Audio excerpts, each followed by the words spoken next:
Welcome to the Escape and Empower podcast. Escape from the corporate rat race to empowered franchise ownership. Are you ready to take control of your destiny, follow your dreams, and live life on your own terms? Join our hosts, Dave and Pete, for insights on how to break free from the corporate grind, ditch the 9-to-5, and step into empowered franchise ownership.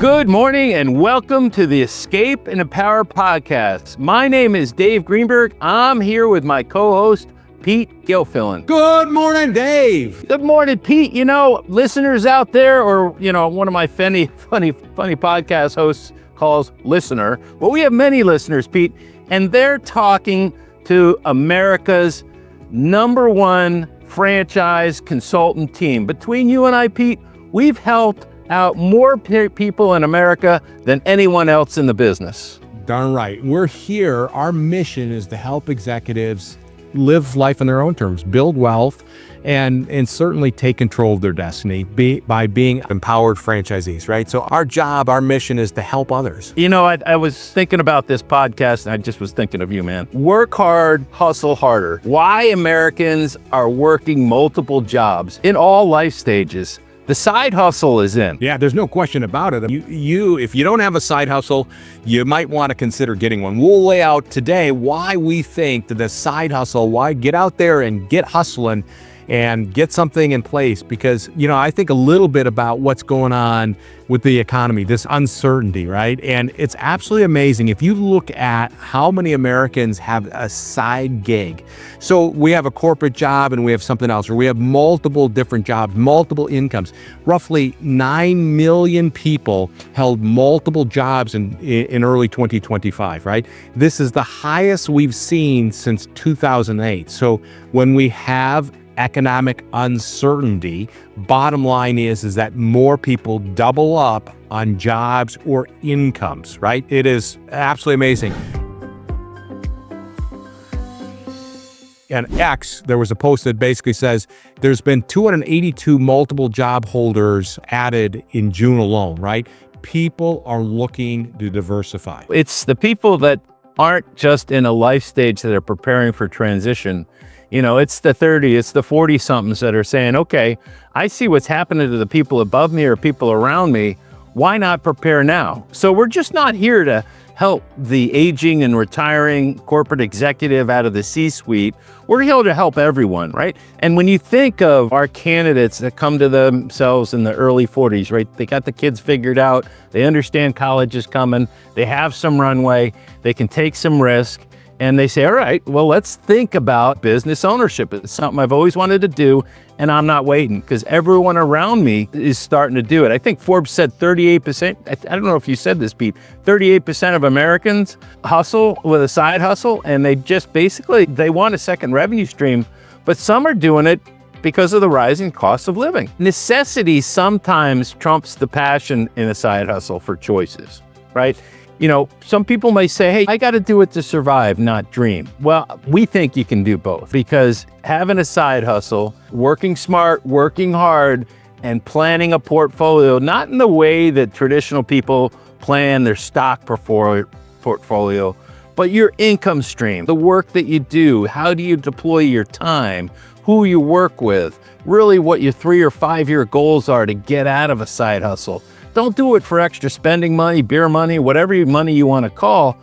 Do it for creating wealth, Pete. And that's where I like to really talk about our candidates about a side hustle that just doesn't help you offset the necessity of today's growing cost of living, but actually building wealth. Yeah, and I think the deal is that you need to build wealth because it's just going to continue to get more and more expensive. And so one, it's just, hey, listen, trying to absorb some of these costs, but also is building wealth in today's world. And there's plenty of opportunity. And you see millennials and Generation Zs really kind of focusing on it. They have a higher percentage. Like Deloitte data shows that 46% of Generation Z and 37% of millennials have side gigs, right? And a side gig doesn't necessarily have to be another job. It could be just another way to get a secondary income. And we're seeing now that 72% of Generation Zers hustle. We're seeing that now since the 2008 downturn, COVID and stuff like that. bottom line is that you're seeing more and more generations figuring out that, hey, listen, we've been through tough times. We don't want to go into this unprepared. And so if we can have a secondary income, it just helps us. Absolutely. Absolutely. And we talk about it for creating wealth, and we also talk about it for offsetting a cost, but we've repeatedly talked about transitions. So side hustles can create that buffer against a layoff.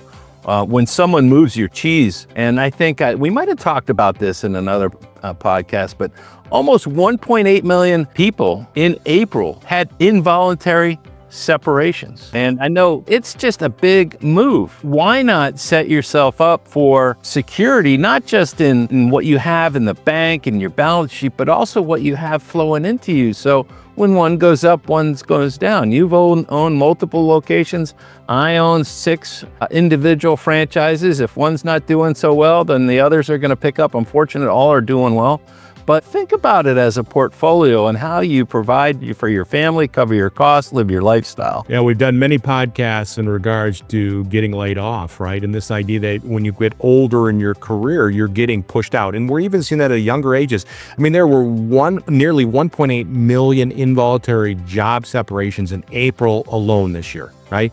Bottom line is that companies need less employees. They're moving. It's one of the fastest ways to hit your bottom line number.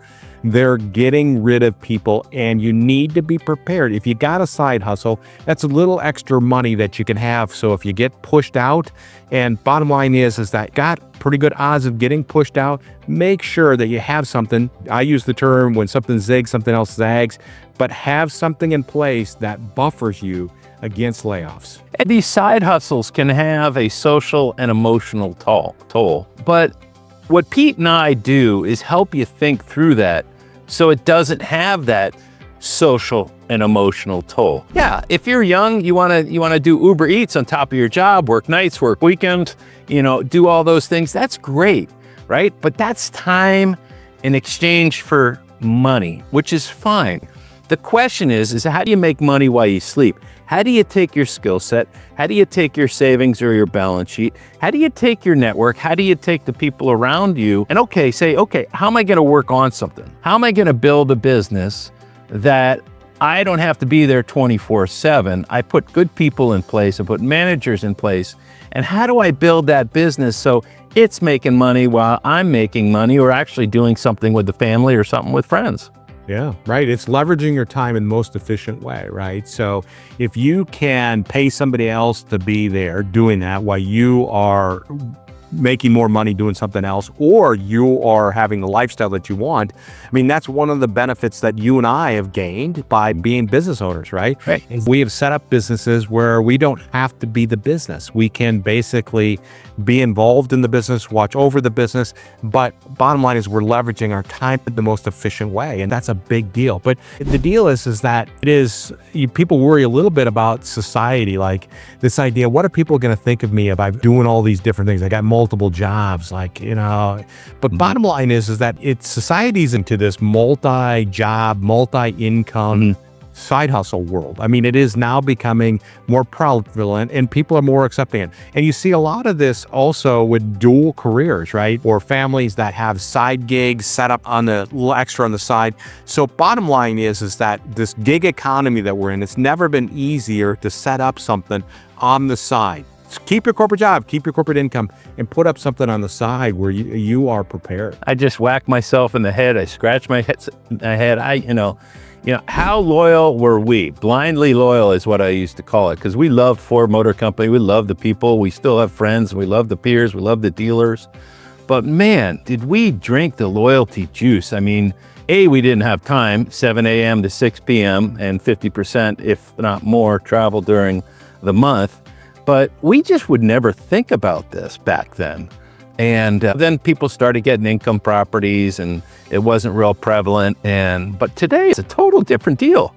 Yeah, I mean, we were totally dedicated to Ford. Like, couldn't have rental properties because you're moving every couple months, right? Every couple years, excuse me, and it just, you didn't really have the time. So it wasn't a thing to have a side gig when you and I were going through it. And I had planned to start my career there and end my career, and that's not the world anymore. Right? That's just the reality of it. And so, if I went back to my 30-year-old self, I would have started setting up side big deals, right? And that's a mistake.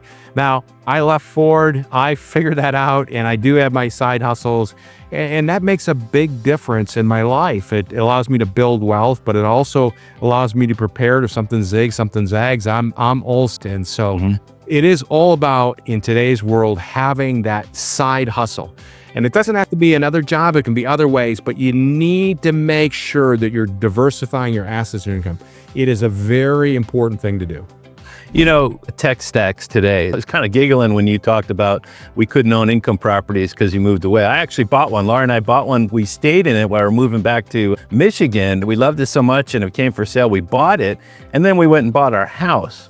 And then shipped off to California, shipped off to Japan. I called up my real estate agent who was helping me kind of manage it back then because there was no tech stack. It was phone calls and checks, right? And I said, just sell it. And he said, well, I'll buy it from you. And it worked out well. But you were right, hit it on the head. I mean, tech stacks today, Airbnb and all the rest, no problem. If that's the space you want to be in, you can outsource it, you can tech stack it, and they're businesses. There's a pool business that I just love. And cleaning pools. It's a tech stack you run off of your iPhone. It's unbelievable. It's a digital done for you, go-to marketing, lead capture, bookings, scheduling. You just got to manage the vans, the trucks, the techs. And back in the day, that was a side hustle you couldn't do from 20 feet from your desk. Yeah. But now it's totally different. Well, even think about the franchises that manage rental properties, right? So, I mean, you can do that.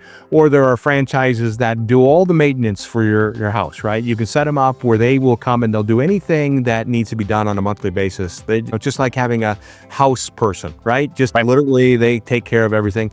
So you're right. This technology, the infrastructure that's being set up, it makes it so much easier to have that side gig where you can get support and leverage technology to do it. We often talk about decade planning. We talk about our expenses and what our, monthly expenses are to run the life, and then enjoy life, the lifestyle expenses. And in today's world, self-assessment, whether it's at transition in retirement or transition early, or just looking at how you diversify so you don't get caught in that transition, it's happening now more than ever. So hopefully, Pete, our listeners, it's a little bit of a deep dive into America's side hustle surge. And you can look at it at the Wall Street Journal and Forbes and X, some things that we quoted today. And it's clear necessity that's driving the shift. And what I tried to put into the conversation with you, Pete, and you did it as well, is it doesn't have to be just to cover those expenses, right? Side hustles can actually create wealth. They'll generate income, but they're going to create wealth. It's a tangible asset that you could sell or you could build it into an annuity, whatever you want. So whether you're side hustling or considering it, check out hireyourself.com or empoweredfranchisee.com.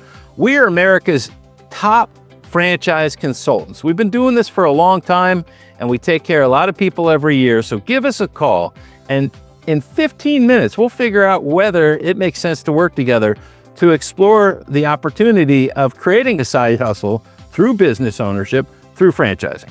Yeah, it's never been more important to set up a side gig, and we're here to help you with that. And so, again, it just takes 15 minutes, and we'll continue to be there to help you explore to see if in fact, you want to or should invest in a side gig. Pete, thanks for having a conversation on the side hustle economy. Really appreciate it. And, you can work hard and you can hustle harder. It's time for you. Give us a call. We'd be happy to help you figure it out. Thanks for tuning in to the Escape and Empower podcast. We hope today's discussion has inspired you to consider franchise ownership as a path to living life on your own terms. Start your journey towards financial freedom and flexibility. Connect with Dave at empoweredfranchisee.com or Pete at hireyourself.com. Until next time.